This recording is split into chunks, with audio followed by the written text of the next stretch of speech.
Hello, everybody. This is a video on Schrodinger's equation and sample problems in quantum mechanics. The principle behind Schrodinger's equation is conservation of energy.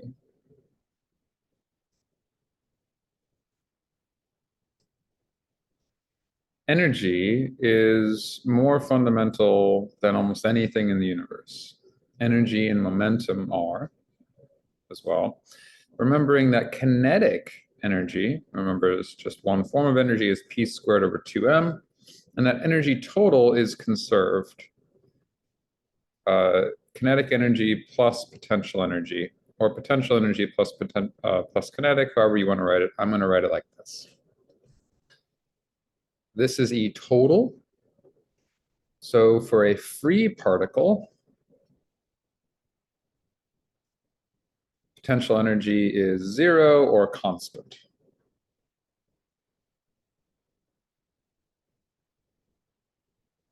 You can just think of like a flat place, right, where there's no forces. This means that F basically equals 0, F net equals 0, which means there's no potential energy involved.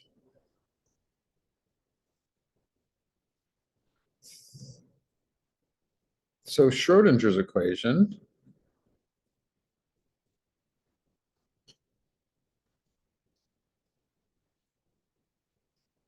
or the Schrodinger equation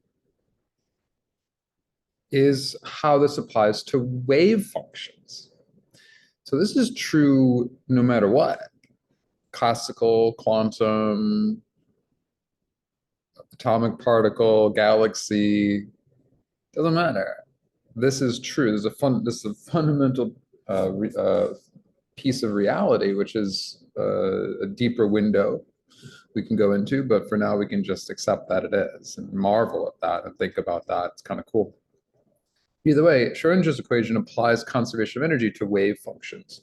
And what the realization is that kinetic energy is negative h bar squared over 2m times the curvature of the wave function over the wave function. This is a big deal. That Schrodinger figured this out based on work of other people, what they were doing. Now, very important things to not forget. If you're calculating the kinetic energy based on wave functions that are not sine waves, right? For sine waves, we could do it, right? But if it's not a well-defined wave in the traditional sense, and psi is a different function, we need this more general formula for kinetic energy from the wave function. Great. So don't forget the negative sign. Don't you dare.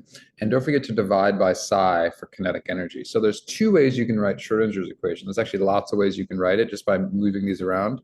But I like writing it like this. Either Schrodinger's equation is E, which remember is a constant. It's a number.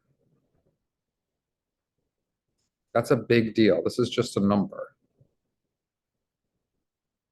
for any given scenario, right? So for any situation, you have an electron moving somewhere, there's an energy.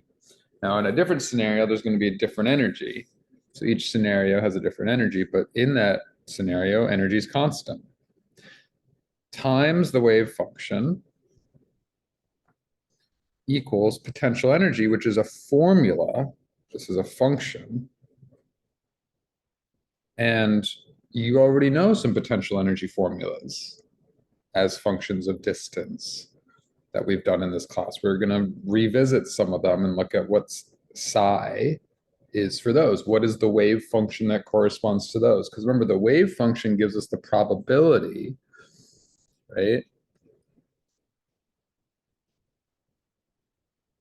The undetermined probability of finding a particle somewhere. No longer is it a dot moving in a line, right? The classical is a dot moving in a line, right?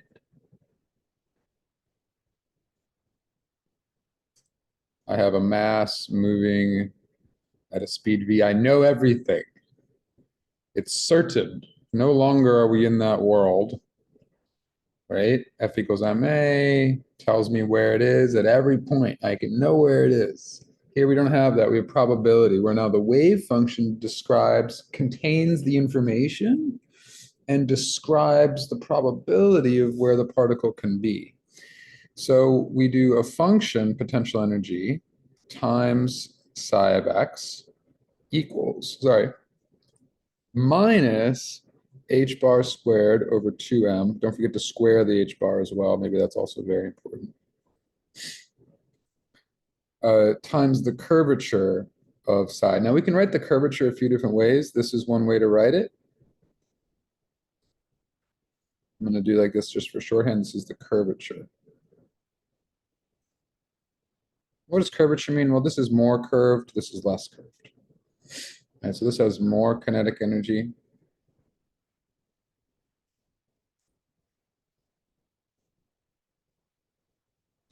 This has less kinetic energy. And you kind of already knew that. You can relate it to that concept of this is like a higher energy gamma ray, and this is a lower energy radio wave. You kind of have that instinct already that this is curvature. See how it's curving more, and here's this curving less. Ah, cool, right? So for those in calculus, that's the second derivative. I'll also write it as curvature is going to be d squared x, ddx squared of psi, or psi double prime is a fun way to write it as well. All of these are going to mean the same thing. Now be careful. Curvature is not kinetic energy. Curvature times negative h bar squared over 2m divided by psi is kinetic energy. I know I said that fast, but this is the formula for kinetic energy. But clearly this curvature goes right here. I'm going to give that to you. I'll say here's psi, here's the curvature. What is the kinetic energy? Here's your formula. Just plug it in. That's all you got to do. And then interpret it, plug it into Schrodinger's equation. You can also write it like this, literally as E equals PE of x. Remember, this is a constant number. This is a function. Minus h bar squared over 2m times the curvature over psi. Do you see how here we multiplied by psi for potential and energy? And here we can just literally have this as potential energy. I'm sorry, as kinetic energy. Either one you like is all good for me. This is Schrodinger's equation. Or this. So Schrodinger's equation is this. Now this is time independent. And that's going to be trippy. When we find solutions for psi, they're not going to move. They're just going to be there. That means the particle can be anywhere where psi has a value. The particle can just be there. And is the particle moving? We're going to talk about it. How do you interpret that? Right? Psi just says the particle could be here. So time independent. There's a time dependent Schrodinger equation where things evolve over time, which is more complex and literally uses complex numbers, square root of -1, which is great, but we're not going to do it in this class. That's a bit beyond our scope. But we can do the time-independent Schrodinger equation in this class, I think. Done. Let's do some quantum mechanics.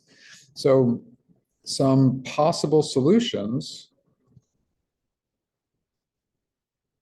Really, these are just examples. And how does this work? Well, I'll give you the order of operations of what you do, depending on what you get. But the point is, psi corresponds to some physical situation. And a physical situation corresponds to some psi. So what does that mean? It means sometimes I'll give you the physical situation. You're going to tell me psi. And sometimes I'm going to give you psi and the curvature. And you're going to tell me the physical situation. And you're also going to tell me the kinetic energy, the potential energy, and the total energy is part of the physical situation, right? The energy is written in here's what's happening. I'll give you an example. Free particle. Potential energy is zero. That's the physical situation. There is no force acting on this object. So example number one. Let's find a solution. So the original solutions were found kind of by guessing, although you can solve this. This is called a differential equation. You can solve this with calculus, but sometimes you just guess. You just guess enough, and then one of them ends up being a solution. This ends up having a few different solutions. It actually has infinite many solutions. And the answers are sine waves. And here's why. So if I have psi of x equals sine of kx, the curvature is negative k squared sine of kx. I'm going to write curvature as this. Sometimes I'll write it as this, d dx squared. Sometimes I'll write it as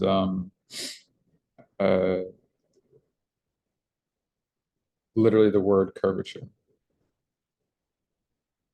There we go. I knew I ran out of space. Coolio. So, ready? Plug it into Schrodinger's equation. So the steps. Right? One, plug into Schrodinger.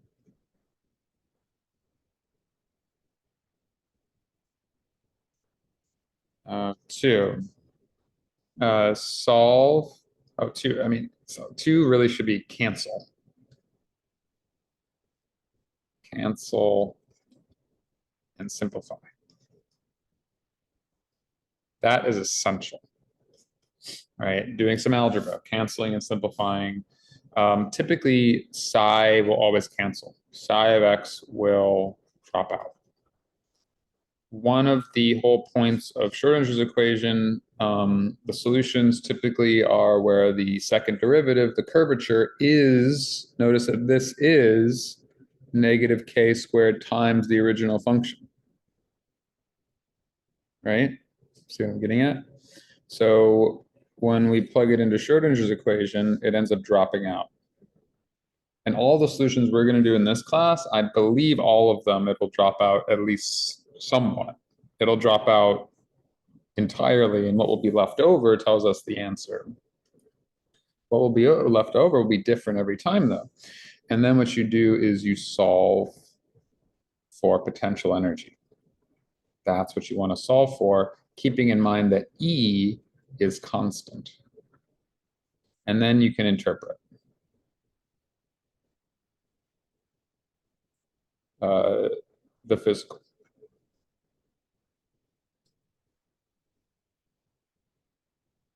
I'll give you an example.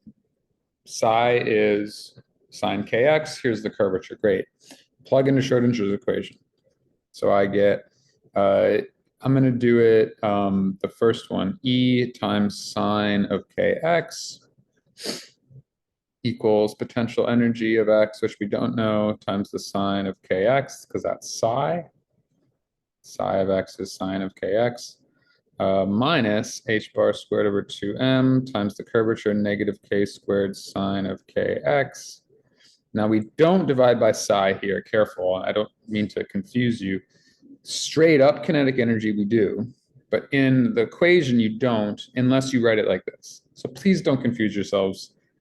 Please write it one way and literally just plug it in. Don't overthink it, but sit there for a minute and literally plug it in. Write it like this and literally plug it in, or write it like this and literally plug it in. Please don't mix and match. Cool, do you see how psi drops out? Like that, and I get E equals PE of X. I'm now doing number two, canceling and simplifying. Right, this is now number two. The steps, right? Example number one.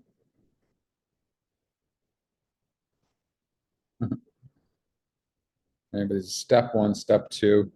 Plus, negative, negative is plus. That's an important thing. That's why the negative signs are so important. Over 2m, h bar squared, k squared over 2m. Great. So what does this mean? Well, you might remember that P equals h bar k. So the kinetic energy is h bar k squared, h bar squared k squared over 2m, which is p squared over 2m. That's great.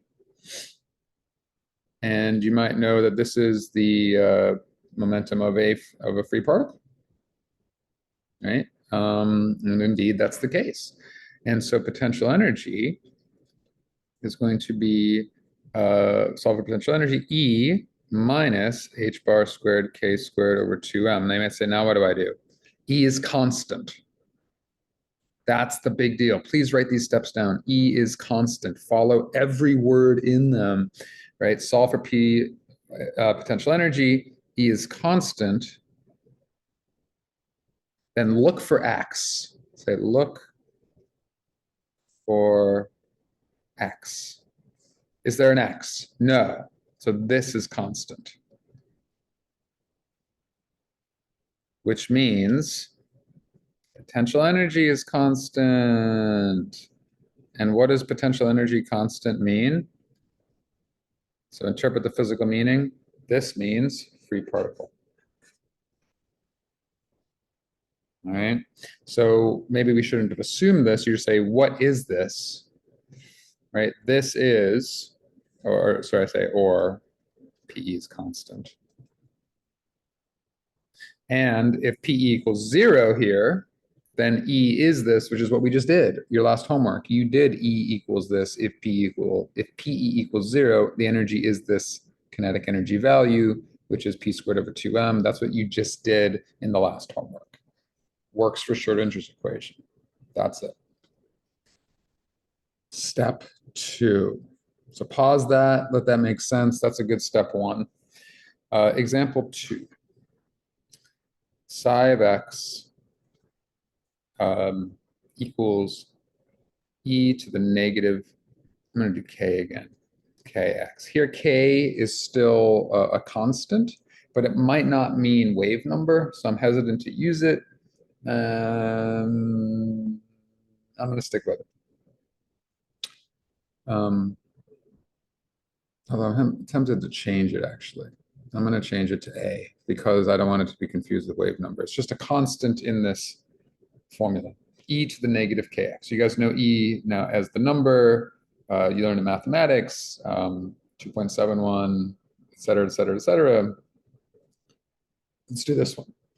So we want a to be greater than 0, and we also want x to be greater than 0. So this is an exponential decay. So psi of x will not be wavy, it'll be an exponential decay. Let's see how this works. See how it gets more interesting? Ooh. Right? So the curvature is a squared e to the negative ax, which is a squared times psi. No negative sign in front. That's actually a big deal. Whereas this one did have a negative sign in front. This one doesn't. You guys see the difference and the similarities? Ah, cool, right? So plug it into Schrodinger's equation. What do I get? I'm going to do it like this. E equals PE of x minus h bar squared over 2m. This is version number 2, by the way. And if you guys notice, it's kind of a shortcut because you just cancel psi out no matter what. It's kind of fun. Times the curvature, which is a squared e to the negative ax. You can also write it like this. And then when you divide by psi, it just cancels. So I get e equals PE of x minus h bar squared a squared over 2m. I'm using a because this isn't a wave number. This isn't a wave. It's not a wavy wave function. You can have wave functions that aren't like traditional waves. So we're seeing new patterns now. But because e to the negative ax is a derivative, second derivative of curvature of itself, it ends up satisfying Schrodinger's equation. So energy is conserved. And if energy is conserved, it's allowed in the universe. It's the most fundamental truth. So it'll work. So what does this physically mean? Well, potential energy equals, so here, kinetic energy, separate question, is what? Kinetic energy is this, is negative h bar squared a squared over 2m. But a was positive. What? So kinetic energy is negative? Hold the phone. How could that be? Oh my goodness. What's going on here? Welcome to the strange world of quantum mechanics where things are allowed that otherwise would not be allowed. And I'm going to actually use that term in a moment. So potential energy is going to be what? It's going to be energy plus h bar squared a squared over 2m, which means the total energy is actually less than the potential energy, which is weird. And both are constant. So PE is constant and E is constant. And KE is constant, but negative. So it's exactly the same. So if we have this as our psi, we have the exact same situation as here. So you might say it's a free particle, but how can you have a free particle with a negative kinetic energy? Let's talk about it. So if I have a ball rolling up a hill and over the hill, this has some potential energy maximum at the top. We'll vote in class how to label this, but right now I'll write it as PE max. At the bottom, let's say PE equals 0. We'll establish that as H equals 0. And at the other side, I want to have it match nicely. So it goes up. I want it to be a pretty steep hill too, right? So it kind of goes up pretty quickly and then comes back down. So this is actually really important. I have a force that's going to stop it and then the force that's going to accelerate it. So this force that stops it creates, this creates PE. It decreases kinetic energy and increases potential energy. Pause and make that make sense. So if I have a force, if I just have an object in space, we'll go classical here. This is classical, by the way. So I can ground myself. Classical, MV. And then it comes along and there's a force that's going to slow it down. Right? What does that mean? Well, that means that when the force slows it down, kinetic energy decreases and the potential energy increases. And on the other side, what's the other side going to do? Well, if I have a force that's going to push it, that's going to lower PE. So this one lowers PE, this one creates PE. So on the right side, kinetic energy will increase and potential energy will decrease. Great. So I've created a potential energy hill. You guys kind of get it? So what's my potential energy as a function of x? Well, in the extreme case, this is called this is called a wall. And you can even make like a ball hitting a wall, kind of like this. Like it creates potential energy wall. So in the extreme case, you have potential energy as a function of x be what's called a box function. And the whole point is that at some point, the potential energy goes to some PE max. But here potential energy is 0, and here potential energy is 0. So this is potential energy as a function of x. I know if it's a hill, it has to be gradually increasing and gradually decreasing, but I say in the extreme case, in the limit, limiting extreme case, this is actually how we want to model it. Which means that potential energy is constant here, and constant here. So I have constant, and constant but big. So how can I have constant potential energy? So that means I have a free particle here, I have a free particle here, and I have a free particle here. but they might be different depending on something interesting that we just saw in the previous slide. We're making that connection, right? So this is potential energy as a function of x. Pause and rewind the video just so you know what I'm talking about. Here's the physical classical. Here's the function, mathematical function, potential energy as a function of x. And I want to do the limiting extreme case where it's just straight box. I don't want to do the curve, right? But this is kind of the classical version of it where you can picture it in real life.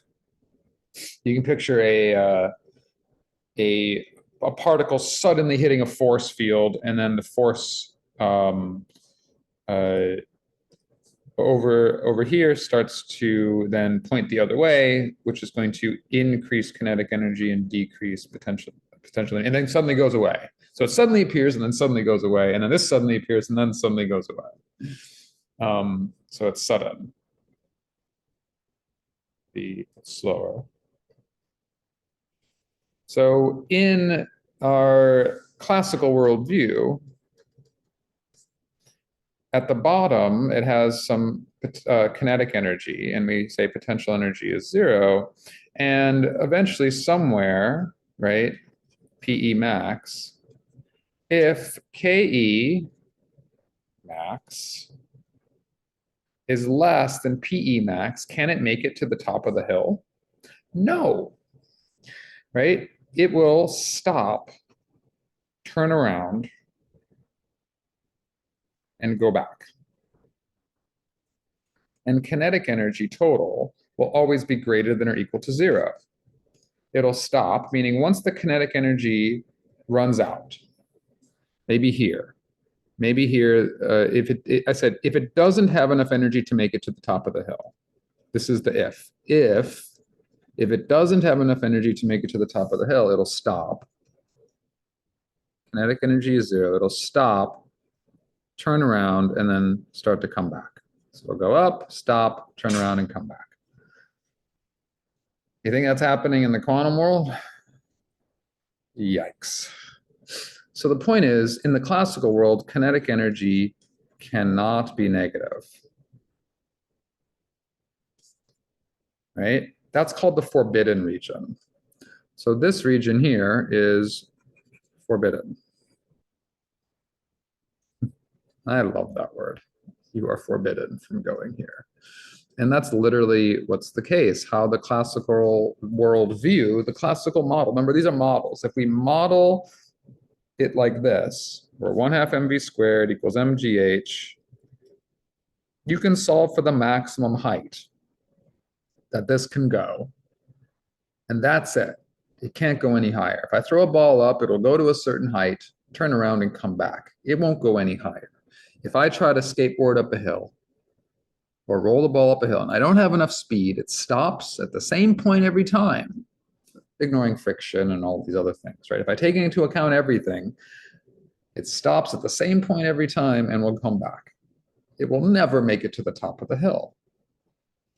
This is called forbidden. So how we can actually generalize it, where forbidden is when kinetic energy is negative and is when total energy is less than potential energy. Now, what's total energy? Total energy is kinetic plus potential. So I subtract potential from both sides and I get kinetic energy is less than zero. So forbidden is that. Allowed is where kinetic energy is greater than or equal to zero, which means energy is greater than or equal to potential energy, which means same thing here. You can just plug that in there. Kinetic, I'll fill it out. Plus potential is greater than potential, so kinetic energy, yes, is greater than or equal to zero. So this is the definition of forbidden. This is the definition of allowed. So if I have a particle, a quantum-free particle, hit a wall,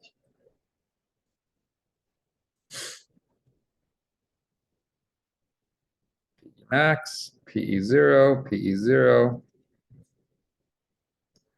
it will have a wave function equal to that.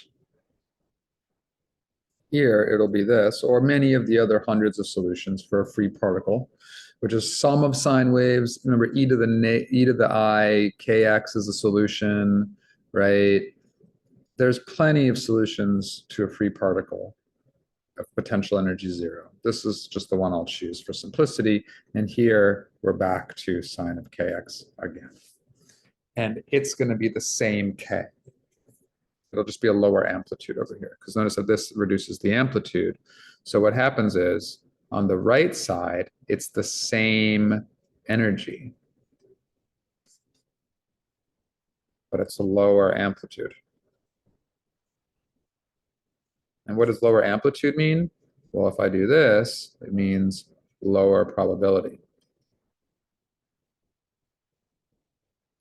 So the point is, if E is less than potential energy, meaning I don't have enough, this is the F. If I do have enough to get over, it's just a free particle the whole way, it loses some energy at the top. K actually decreases, right? Which means the wave gets longer, lowers energy, and then speeds up again. But I want to do the question was what, notice this is the long answer to what does this mean? This is the situation where E is less than potential energy, which is a forbidden. When I say forbidden, I mean classically forbidden. It's a particle moving through a wall. It's called tunneling. Right? So this is called tunneling. So a particle that normally would stop, so I should say classically forbidden, and classically allowed,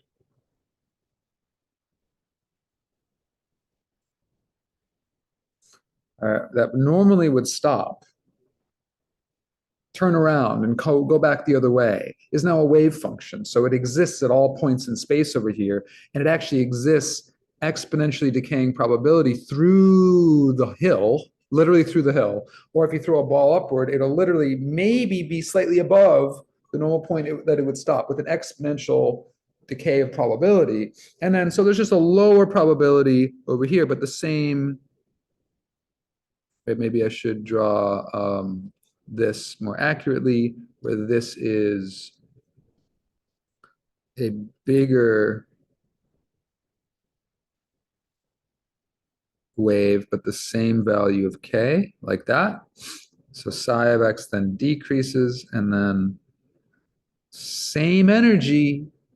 Why same energy? Well, energy is conserved. So if potential energy is zero, here it had kinetic energy equals h bar squared k squared over 2m. Remember, this is a free particle on this side. And guess what? Same free particle on this side.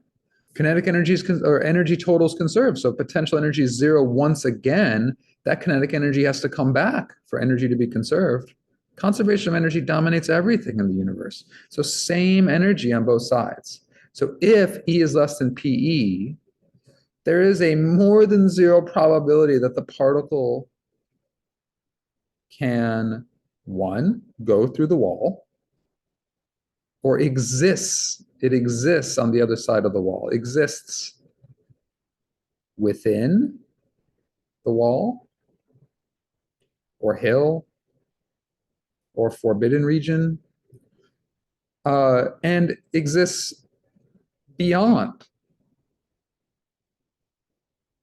the wall, or hill, or forbidden region, or whatever the physical scenario. So we have a physical scenario where E is less than potential energy. That's the whole point. And if you notice, that came from this, where I say, oh, E is less than PE. That just came from Schrodinger's equation. I just said, okay, where did it take me? Take me to that. What does that mean?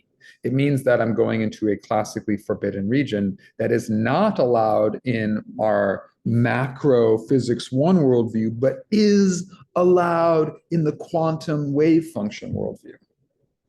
This is totally cool and happens.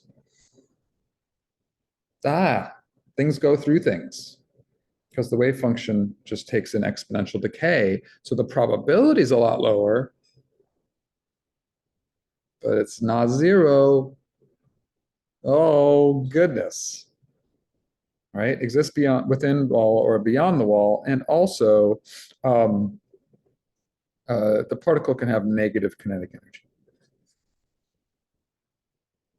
What does it mean to have negative kinetic energy? It's a wave function. And this is a time-independent solution. It's not moving. The particle just exists at all these points all at once. This isn't like, oh, it comes in and goes through and goes here. Like, no, it's just everywhere all at once. Potentially. We don't know where it is. Remember? We don't know what's going on. We don't fully know like the information. We just know that the wave function tells us it could exist here, it could exist here, it could exist here. And when you measure it, you'll find out where the universe probability determined in that moment it was going to be. One of those is the potential. Roll the dice. What's going to come up? Oh, it's on the other side this time. That's how tunneling microscopes work. It's happening right now. When you touch something, some of your electrons are partially tunneling through. Not your whole hand, but some of them are. Guaranteed, because there's a more than zero probability that that's happening. You might notice if you do p squared over 2m, actually, I'll go back. Oops. I'll go back to this one. If you notice that this is your kinetic energy, then p squared over 2m equals that. So P equals IH bar A, which means you have an imaginary momentum. And that's not wrong. And that's not forbidden.